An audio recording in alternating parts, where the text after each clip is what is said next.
Hi ನಮಸ್ಕಾರ. ಎಲ್ರು ಹೆಂಗಿದ್ರಿ? ಚೆನ್ನಾಗಿದ್ರಿ ಅಂತ ಭಾವಿಸ್ತೀನಿ. ವೆಲ್ಕಮ್ ಬ್ಯಾಕ್ ಟು ದೀಪಾಸ್ ಕನಸು ಯೂಟ್ಯೂಬ್ ಚಾನಲ್. ನಾನ್ ನಿಮ್ಮ ದೀಪ.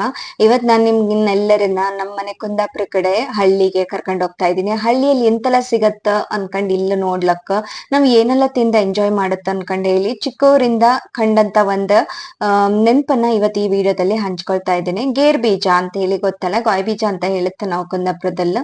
ಆ ಗಾಯ್ ಬೀಜದ ಮರ ಹಾಗೆ ಗುಂಬಳಕಾಯಿ ಎಲ್ಲ ಒಂದೊಳ್ಳೆ ಇದ್ರಲ್ಲೆಲ್ಲ ಬಿಟ್ಕೊಂಡಿತ್ತು. ಮನೆಯಲ್ಲೇ ಬೆಳೆದಂತ ತರಕಾರಿ ಎಲ್ಲ ನೋಡೋದಕ್ ತುಂಬಾ ಖುಷಿ ಆಯ್ತು.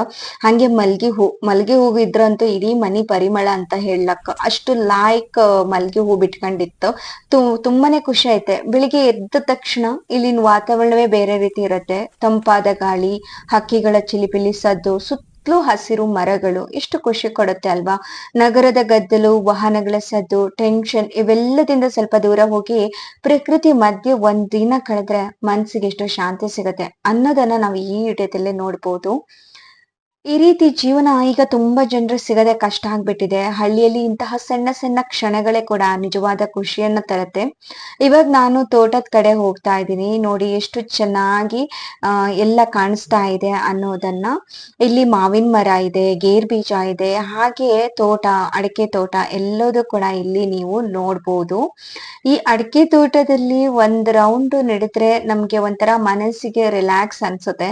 ತಂಪಾದ ಗಾಳಿ, ಮರಗಳ ನೆರಳು, ಇಲ್ಲಿ ಸ್ವಲ್ಪ ಹೊತ್ತು ನಡೆದ್ರೆ ಸಾಕು ಎಲ್ಲ ಟೆನ್ಷನ್ ಕೂಡ ಮರ್ತೋಗುತ್ತೆ. ನಮ್ಗೆ ಪೇಟೆಯಲ್ಲಿ ಎ.ಸಿ ರೂಮ್ ಇರ್ಬೋದು, ಆದ್ರೆ ಈ ನ್ಯಾಚುರಲ್ ಗಾಳಿ ಕೊಡೋ ಶಾಂತಿ ನಮ್ಗೆ ಬೇರೆ ಎಲ್ಲೂ ಸಿಗಲ್ಲ ನೋಡಿ. ಅಷ್ಟು ಚೆನ್ನಾಗಿರತ್ತೆ. ಹಂಗೆ ತುಂಬಾ ಹಲಸಿನ ಮರಗಳಿತ್ತು. ಈ ಟೈಮಲ್ಲಿ ಎಲ್ಲ ಹಣ್ಣಾಗ್ತಾ ಇರತ್ತೆ.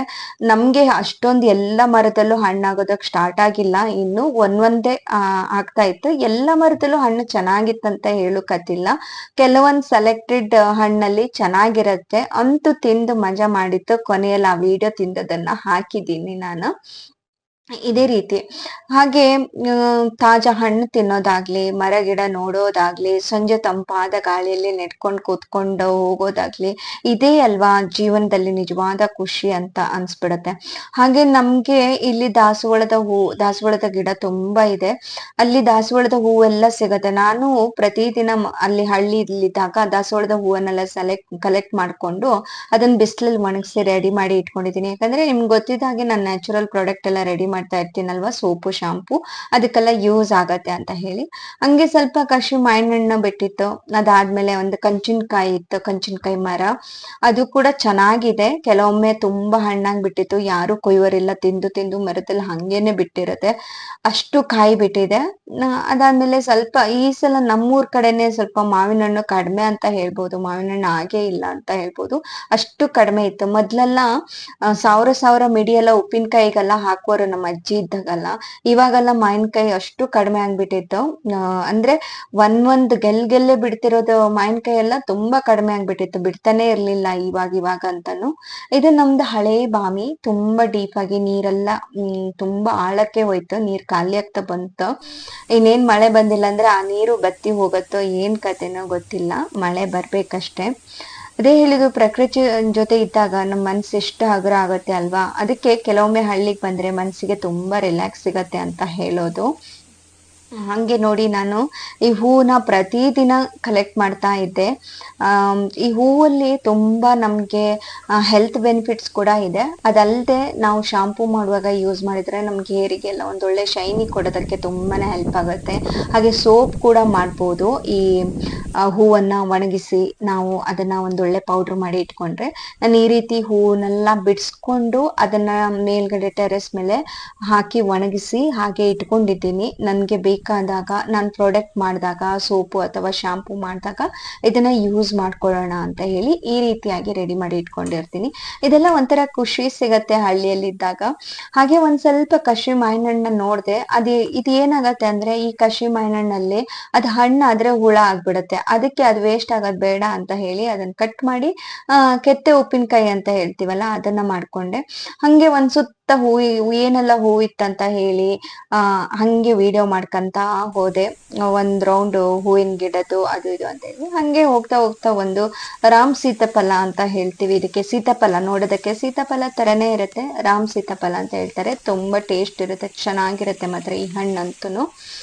ಇದನ್ನು ಕೂಡ ನೋಡಿದೆ ನೋಡಿ, ಈ ತರ ಮರ ನಮ್ಗಿದೆಲ್ಲ ನಮ್ಗೆ ಪ್ಯಾಟಿಯಲ್ಲಿದ್ರೆ ಕಾಂಬಕ್ ಸಿಗತ್ತಾ? ಖಂಡಿತ ಇಲ್ಲ. ಎಷ್ಟು ಖುಷಿ ಆಗತ್ತಲ್ಲ. ನಮ್ಗೆ ಪುಟಾಣಿ ಕರು ಅಲ್ಲಿ ಕೂತ್ಕೊಂಡಿತ್ತು, ನನ್ನ ಮಗಳಿಗೆ ತುಂಬಾ ಖುಷಿ ಆಯ್ತು. ಅದನ್ನ ನೋಡ್ಕೊಂಡು ಸ್ವಲ್ಪ ಹೊತ್ತು ಅದ್ರ ಜೊತೆ ಆಟ ಆಡ್ಲಾ. ಹಂಗೆ ಹೊತ್ತ ಒಂದು ಹಣ್ಣು ಸಿಕ್ತು. ಹಣ್ಣು ತುಂಬಾ ನನ್ನ ಫೇವರೇಟ್. ಶಣ್ಣಕ್ಕಿಂತ ಅವಾಗಿಂದ ಏನ್ ಮಾಡ್ತಿತ್ತ, ಕಾಯಿ ಎಲ್ಲರೂ ಸಿಕ್ಕರೆ ನಮ್ಗೆ ಹೆಂಗು ಕಿಳುಕತ್ತಿಲ್ಲ, ಈ ಮಂಗ ಎಲ್ಲರೂ ಕಾಯಿಗೆ ಉದ್ರಸದಿದ್ರೆ ಅದನ್ನ ತಂದು ಅವಾಗೆಲ್ಲ ದರ್ಲಿಕೊತ್ರಿ ಅನ್ಕೊಂಡಿರ್ತಿತ್ತು, ಅದ್ರೊಳಗೆಲ್ಲ ಹಣ್ಣು ಮಾಡ್ಕೊಂಡು ತಿಂತಾ ಇತ್ತು. ಎಂತ ಮಜಾ ಸಿಗ್ತಾ ಇತ್ತು. ಇವಾಗೆಲ್ಲ ಆ ಚಾನ್ಸಸ್ ಸಿಗ್ತಾ ಇಲ್ಲ ಬಿಡಿ. ಹಣ್ಣು ಸಿಕ್ಕೋದು ಹಣ್ಣನ್ನೇ ತಿನ್ಕೊಂಡ್ ಬಿಡುತ್ತೆ. ಮಂಗನು ಕೂಡ, ಮನುಷ್ಯ ಹಿಂಗೆ ಬುದ್ಧಿವಂತ ಆಗಿದೆ, ಮಂಗನು ಕೂಡ ಹಂಗೆ ಬುದ್ಧಿವಂತ ಆಗಿದೆ. ನಮ್ಗೆ ಕೊಡೋದೇ ಇಲ್ಲ ಅದು, ಅದೇ ತಿನ್ಕೊಂಡ್ ಬಿಡ್ತಾ ಇತ್ತು. ಎಲ್ಲೋ ಅಪರೂಪಕ್ಕೆ ನಮ್ಗೆ ಸಿಕ್ತಂದ್ರೆ ಬೈ ಚಾನ್ಸ್ ಅಂತ ಅನ್ಕೋಬಹುದು. ಇಲ್ಲ ನಮ್ಗೆ ಏನಾದ್ರು ಸಹಾಯ ಇದ್ರೆ ಅದನ್ನ ತೆಗಿಯೋಕೆ ಆದ್ರೆ ತಗೊಳ್ತೀವಿ. ಈ ರಾಮ್ ಸೀತಾಫಲ ಒಂದು ಹಣ್ಣಾಗಿತ್ತು, ಸಿಕ್ಕಿತ್ತು ನನಗೆ, ದೊಡ್ಡಮ್ಮ ಕೊಟ್ರು. ತುಂಬಾ ಟೇಸ್ಟಿ ಆಗಿದೆ, ತುಂಬಾ ಚೆನ್ನಾಗಿದೆ. ನನ್ನ ಮಗಳಂತೂ ತುಂಬಾ ಖುಷಿ ಪಟ್ಟು ಅದನ್ನ ತಿನ್ನೋದಕ್ಕೆ ಸ್ಟಾರ್ಟ್ ಮಾಡಿದ್ಲು.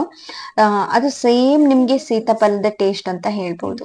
ಹಳ್ಳಿ ಕಡೆ ಇದ್ರೆ ಇದೆ ನೋಡಿ, ಬೆಳೆಸ್ಕೊಂಡ್ರೆ ನಾವು ನ್ಯಾಚುರಲ್ ಆಗಿ ಯಾವುದೇ ರೀತಿಯ ಕೆಮಿಕಲ್ ಇಲ್ಲದನೆ ಹೆಲ್ದಿಯಾಗಿ ಎಲ್ಲೋದನ್ನ ಬೆಳ್ಕೊಳ್ಬಹುದು. ಹಾಗಾಗಿ ಹೇಳೋದು, ಹಳ್ಳಿ ಜೀವನ ಎಷ್ಟು ಬೆಸ್ಟ್ ಅಂತ ಹೇಳಿ. ತುಂಬಾ ಖುಷಿ ಕೊಡುವ ಒಂದು ಹಳ್ಳಿ ಜೀವನ ಅಂತಾನೆ ಹೇಳ್ಬೋದು. ಹಂಗೆ ಒಂದ್ ಮರದಲ್ಲಿ ಕಾಯಿ ಕೂಡ ಸಿಕ್ತು. ನಾನಿಲ್ಲಿ ನಮ್ ದೊಡ್ಡವನ್ ಮನೆಗೆ ಹೋದೆ, ಅಲ್ಲಿದು ಇಲ್ಲಿದು ಎಲ್ಲ ಕಲೆಕ್ಟ್ ಮಾಡ್ಕೊಂಡು ತಗೊಬಂದೆ. ಕಾಯಿ ಇದನ್ನ ಫ್ರೈ ಮಾಡ್ಕೊಂಡು ತಿಂದ್ರೆ ತುಂಬಾ ಚೆನ್ನಾಗಿರುತ್ತೆ. ಸಾಂಬಾರ್ ಕೂಡ ಮಾಡ್ಬೋದು. ಹಾಗೆ ಮೊದ್ಲೇ ಒಂದು ಹಲಸಿನಕಾಯಿ ಕೊಯ್ದು ಹಾಕಿದ್ದಿತ್ತು, ಅದೀಗ ಹಣ್ಣಾಯ್ತು. ಹಣ್ಣಾದ್ಕೂಳೆ ಪರಿಮಳ ಎಲ್ಲ ಘಮ ಘಮ ಅಂತಿತ್ತು. ಫಸ್ಟ್ ಹಣ್ಣಿದು ನಮ್ಮನೆಗೆ. ಹಂಗಾಗಿ ಕಂಬ ಕಟ್ ಮಾಡಮ್ಮ ಅಂತ ಹೇಳ್ದೆ. ಅಮ್ಮ ಕಟ್ ಮಾಡಿ ಎಲ್ಲ ರೆಡಿ ಮಾಡಿ ಕೊಟ್ರು. ಸೇಡ್ ಮಾಡಿ ಕೊಡ್ತಾರೆ, ನಮ್ಗೆ ಸೊಳಿ ತರ ಉಚ್ಚಿ ಕೊಡೋದಿಲ್ಲ. ಹಿಂಗ್ ಸೇಡ್ ಮಾಡಿ ಕೊಟ್ಟು ನಾವು ಉಚ್ಕ ತಿನ್ಬೋದು ಮೊದ್ಲಿಂದನು ಹಿಂಗೆ. ನಾನ್ ಮಕ್ಳಿಗೆಲ್ಲ ಹೆಲ್ಪ್ ಆಗ್ಲಿ ಅಂತ ಹೇಳಿ ಒಂದ್ ಸ್ವಲ್ಪ ಸೊಳಿ ಒಚ್ಚಿ ಇಟ್ಟೆ. ಎಲ್ರು ಕೂಡ ಖುಷಿಯಿಂದ ತಿಂದ್ರು. ಮಸ್ತ್ ಲೈಕ್ ಇದಿತ್ ಮಾತ್ರ. ಈ ಹಣ್ಣಂತೂ ಮರಿಯಕ್ಕೆ ಆಗ್ಲಿಲ್ಲ. ಫಸ್ಟ್ ಟೈಮ್ ಸಿಕ್ದ ಹಣ್ಣು, ಫಸ್ಟ್ ಟೈಮ್ ತುಂಬಾ ಚೆನ್ನಾಗಿತ್ತಂತ ಹೇಳ್ಬೋದು. ಈ ಹಳ್ಳಿ ಜೀವನ ತುಂಬಾ ಇಷ್ಟ ಆಗತ್ತೆ ಅಲ್ವಾ? ಯಾರಿಗೆಲ್ಲ ಹಳ್ಳಿ ಜೀವನ ಇಷ್ಟ ಆಗತ್ತೆ ಅಂತ ಕಮೆಂಟ್ ಮಾಡಿ. ನಮ್ಮ ಕುಂದಾಪುರ ಕಡೆ ಹೇಗಿತ್ತು ಅಂತ ನಿಮ್ಮ ಅನಿಸಿಕೆನ ನನಗೆ ಕಮೆಂಟ್ ಮಾಡಿ. ವಿಡಿಯೋ ಇಷ್ಟ ಆದ್ರೆ ಲೈಕ್ ಮಾಡಿ, ಶೇರ್ ಮಾಡಿ, ಹಾಗೆ ಸಬ್ಸ್ಕ್ರೈಬ್ ಕೂಡ ಮಾಡ್ಕೊಳ್ಳಿ. ನೆಕ್ಸ್ಟ್ ವಿಡಿಯೋ ಜೊತೆಗೆ ಮತ್ತೆ ಸಿಗ್ತೀನಿ. ಅಲ್ಲಿ ತನಕ ಟೇಕ್ ಕೇರ್, ಬಾಯ್.